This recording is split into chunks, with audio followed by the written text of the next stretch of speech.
Welcome back mga kaibigan, napakadami po natin pag-uusapan sa video ito. Kabilang na po kay Soto, napakadaming haka-haka, mga bali-balita na lumalabas ngayon. Ang good thing, may update po tayo sa kanya.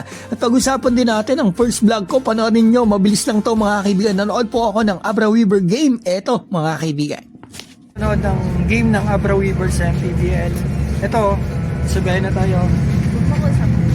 Hindi pa kasi dumadating yung Tesla, 3 months pa.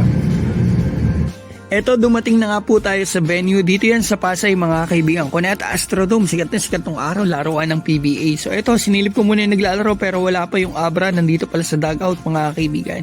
Kasi 6pm pa yung game nila. Eto, nakita ko yung pinsan ko, assistant dito, si Coach Waki Garcia. Pinsan ko rin po yung head coach dito mga kaibigan, si Coach Yong Garcia. Eto si Coach JB Bernos mga kaibigan ay mamimit sana natin dito.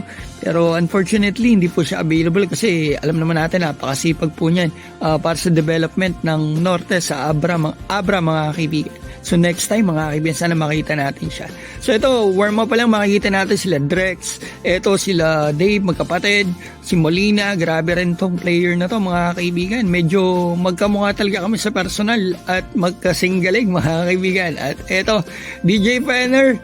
Hindi ko alam kung ito ba ay eligible sa Gilas Pilipinas kasi local, parang local ang kanyang ang kanyang passport. So ito makikita natin dito tayo sa ilalim pumesto mga kaibigan. Devil Deponso 25 points ata sa game na ito. Basilan to mga kaibigan. So makikita natin dito lumipat pala ako dito mga kaibigan ng pwesto ata. So ito makikita natin another 2 points dito.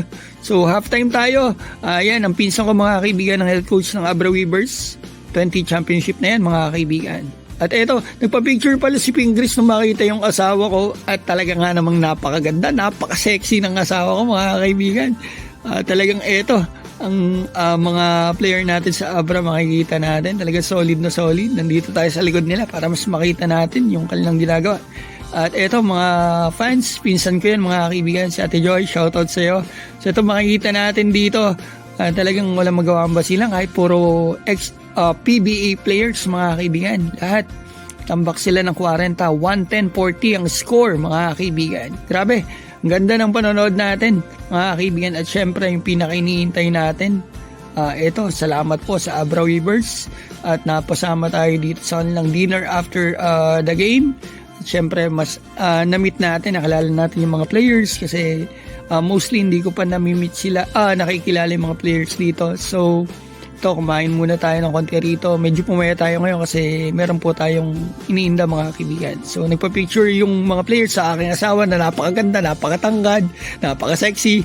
At nagkaroon pa tayo ng pagkakataon ma-interview yung ating pinsan si Waki, si coach po siya ng JRU at coach dito sa Abra. Sana next time kung JB, ma-meet ko po kayo. So ito, pag-usapan na po natin si Guy Soto. Sobrang dami lumalabas ngayon na balita sa kanya. Gaya na lang po mga kaibigan na ito, hindi daw po makakalaro sa Summer League kahit may mga offers. Sabi po yan ni Mr. Homer Sison. At si Coach Tim, di ba may lumabas din sa spin ata yun na umaasa na baka sakali makahabol, makalaro pa si Guy sa Gilas. Pero mga kaibigan na, hindi ko na po pahahabain. Ang sabi po sa akin ng source kaninang umaga lang to tuloy na tuloy po ang pag-alis ni Kai papunta ng US. So medyo nabubuo na natin ang istorya.